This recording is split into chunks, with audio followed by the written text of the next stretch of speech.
1997년 3월 26일 미국 캘리포니아주 샌디에이고 카운티의 부촌 렌초 산타페. 한때 헤븐즈 게이트 신도였던 리오 디안젤로는 택배로 도착한 비디오 테이프와 편지를 열어보았습니다. 편지에는 짧지만 섬뜩한 문장이 적혀 있었습니다.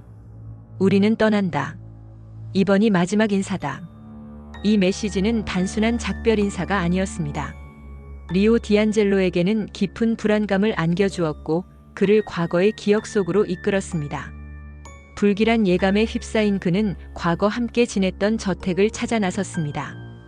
그들이 공동체 생활을 했던 장소, 바로 18241 콜리나 노르테 거리였습니다. 그곳에 도착한 리오 디안젤로는 굳게 잠겨 있을 것이라 예상했던 문이 의외로 잠겨 있지 않음을 확인했습니다. 조심스럽게 문을 열고 안으로 들어선 순간 그는 평생 지울 수 없는 충격적인 광경과 마주하게 됩니다. 넓은 방 안에는 39명의 시신이 너무나도 가지런히 그리고 평화롭게 누워 있었습니다. 마치 깊은 잠에 빠진 듯 고요했지만 그들의 존재는 이미 이 세상을 떠난 지 오래임을 분명히 알 수 있었습니다. 모든 시신은 통일된 복장을 하고 있었습니다. 깨끗하게 세탁된 검은색 셔츠와 스웨트 팬츠를 입고 있었고 발에는 끈이 단단히 묶인 새 나이키 운동화가 신겨져 있었습니다. 이는 단순한 우연이 아닌 철저히 준비된 의식의 일부임을 암시했습니다. 얼굴 위에는 모두 보라색 천이 조심스럽게 덮여 있었고 일부의 팔에는 헤번즈 게이트 어이팀이라는 문구가 선명하게 새겨진 완장이 둘러져 있었습니다. 이는 그들이 특정 임무를 수행하는 특별한 팀임을 상징하는 듯 했습니다. 더 충격적인 것은 그들의 주머니마다 정확히 $5 75센트의 현금이 정갈하게 들어있었다는 사실입니다.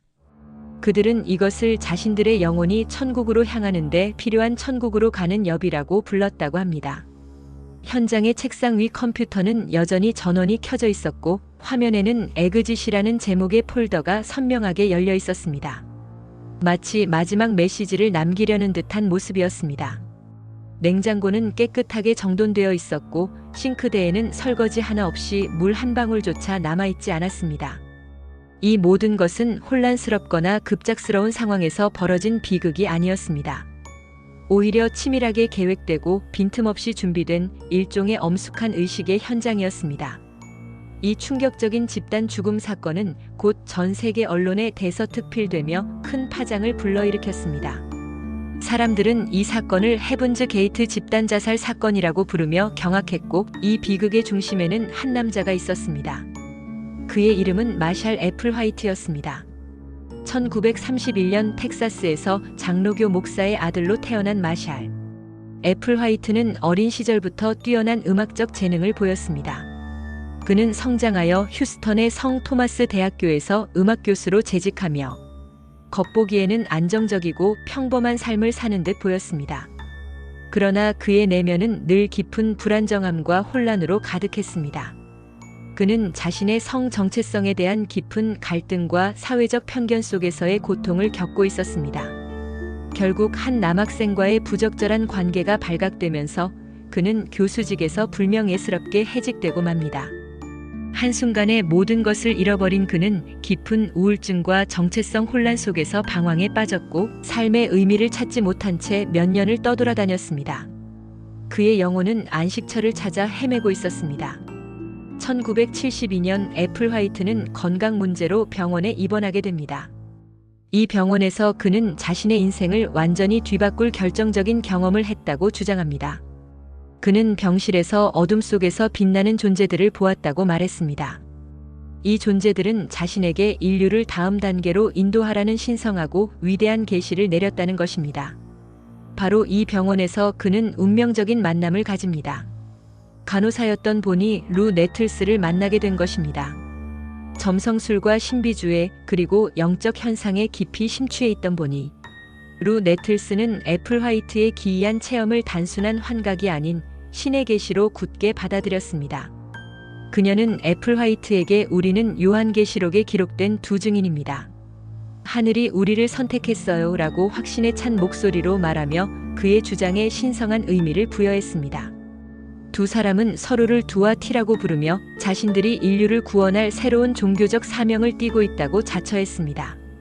그들의 교리는 기존의 기독교 교리의 UFO 신앙과 진화론적 관점을 기묘하게 결합한 독특한 형태를 띠었습니다. 그들은 지구는 주기적으로 정화된다. 그리고 오직 선택된 자만이 다음 단계로 진화하여 새로운 세계로 들어갈 수 있을 것이다라고 가르쳤습니다.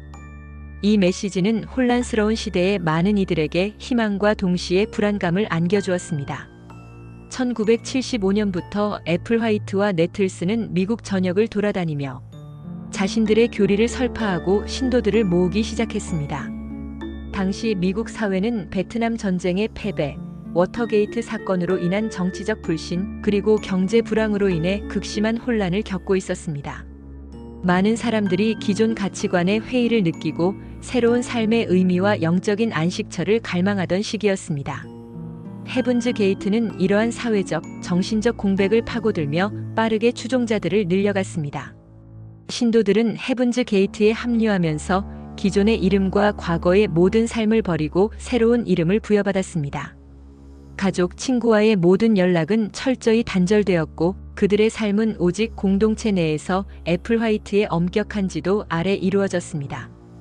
그들의 하루는 애플 화이트가 정한 규칙에 따라 명상과 채식, 그리고 고된 노동으로 채워졌습니다. 애플 화이트의 말은 신도들에게 곧 신의 뜻과 같은 절대적인 권위를 가졌습니다.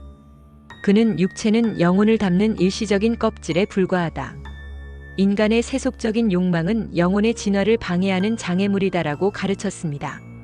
심지어 그는 자신을 포함한 8명의 남성 신도들에게 거세 수술을 받도록 종용하며 이것이 영적 정화를 위한 필수적인 과정이자 진정한 영적 존재로 거듭나는 길이라고 굳게 믿게 만들었습니다.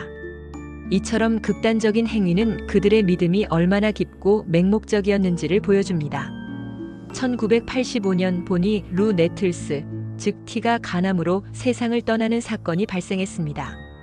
신도들은 큰 충격과 슬픔에 빠졌지만 애플 화이트는 즉시 그녀의 죽음을 교리의 일부로 편입시켰습니다. 그는 티는 먼저 우주선에 올라 우리를 기다리고 있다. 그녀는 우리의 선발대이며 더 높은 단계로 나아가기 위한 첫걸음을 내디딘 것이다라고 설명했습니다. 그의 이 말은 신도들에게 절대적인 믿음으로 받아들여졌고 그들의 신념을 더욱 공고히 하는 계기가 되었으며 티의 죽음마저도 계획된 운명의 일부로 해석되었습니다. 1990년대에 접어들면서 헤븐즈 게이트는 자신들의 활동을 외부로 확장하기 시작했습니다.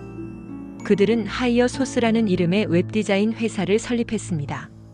겉으로는 평범한 IT 기업처럼 보였지만 실상은 그들의 종말론적 메시지와 교리를 인터넷을 통해 확산시키기 위한 교묘한 수단이었습니다.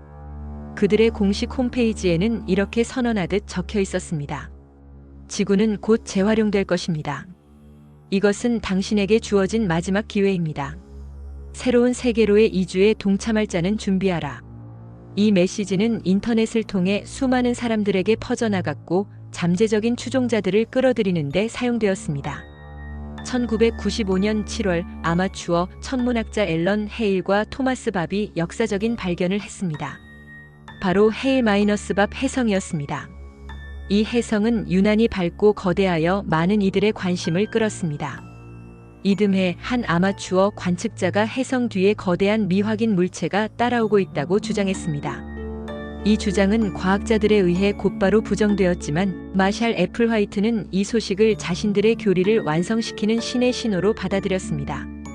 그는 신도들에게 헤일-밥 혜성 뒤에는 우리를 데리러 온 외계인의 함선이 있다. 우리의 선발대인 티가 바로 그곳에서 우리를 기다리고 있다고 확신에 찬 목소리로 선언했습니다. 애플 화이트는 이제 때가 되었다고 선언하며 신도들에게 이것은 단순한 자살이 아니다. 이는 다음 단계로의 진화를 위한 영적인 졸업이다. 우리는 새로운 존재로 거듭나기 위해 이 육체라는 껍질을 벗어던지는 것이다라고 설득했습니다. 그의 말은 신도들에게 강력한 구원의 메시지로 작용했습니다. 1997년 3월 헤븐즈 게이트 신도들은 마침내 마지막 준비에 들어갔습니다. 그들은 강력한 진정제인 페노바르비탈을 사과 소스에 섞어 먹고 곧이어 보드카를 마셔 약물의 효과를 극대화했습니다. 그리고는 각자의 머리에 비닐봉지를 씌워 스스로 숨을 멈추는 극단적인 선택을 했습니다. 이 집단 죽음 의식은 매우 조직적으로 세 그룹으로 나뉘어 진행되었습니다. 먼저 죽음을 택한 첫 번째 그룹이 모두 누우면 두 번째 그룹의 신도들이 그들의 얼굴 위에 보라색 천을 조심스럽게 덮어주었습니다. 이어서 두 번째 그룹이 스스로 죽음을 맞이하면 마지막 세 번째 그룹의 신도들이 자신들의 얼굴 위에 직접 보라색 천을 올려놓고 누웠습니다. 이처럼 질서정연하게 진행된 의식은 그들의 맹목적인 믿음을 여실히 보여주었습니다. 그들의 나이는 26세에서 72세까지 다양했으며 전직 교수, 간호사, 프로그래머, 사업가 등 사회적으로 평범하고 높은 교육을 받은 사람들이 다수였습니다. 이들의 죽음은 사회에 큰 충격을 주었습니다. 그들이 남긴 에그짓 비디오 속에서 신도들은 카메라를 향해 해맑은 미소를 지으며 이렇게 말했습니다. 저는 행복합니다. 곧 새로운 세상에서 만날 거예요. 더 높은 차원의 존재로 다시 태어날 것입니다. 헤일-밥 혜성은 그들이 죽은 지 닷새 뒤 지구를 스치지 않고 멀리 우주 공간을 지나갔습니다. 그들이 그토록 기다리던 외계의 UFO는 지구에 나타나지 않았습니다. 그들이 꿈꾸던 물리적인 구원은 현실이 되지 못했지만 그들은 이미 자신들이 염원하던 천국으로 떠났다고 굳게 믿으며 생을 마감했습니다. 헤븐즈 게이트 사건은 지금도 우리에게 근본적인 질문을 던집니다. 왜 그토록 평범하고 지적인 사람들이 이처럼 맹목적인 믿음에 사로잡혀 극단적인 선택을 했을까? 그 답은 확신이라는 단어 속에 깊이 자리하고 있습니다. 의심과 비판적 사고가 사라진 믿음은 맹신으로 변질되고 이러한 맹신은 결국 돌이킬 수 없는 비극적인 결말을 초래한다는 사실을 이 사건은 극명하게 보여줍니다. 그날 밤 샌디에이고의 한 저택에서 39개의 보라색 천 아래에서 그들이 마지막으로 본 것은 아마도 밤하늘을 조용히 가로지르던 헤일-밥 혜성의 희미한 빛이었을 것입니다. 그리고 그 빛을 따라 그들은 현실이 아닌 스스로 만든 환상 속의 천국으로 향했을 것입니다. 이 사건은 인간의 믿음과 이성, 그리고 군중 심리가 빚어낸 비극적인 역사의 한 페이지로 남아 있습니다.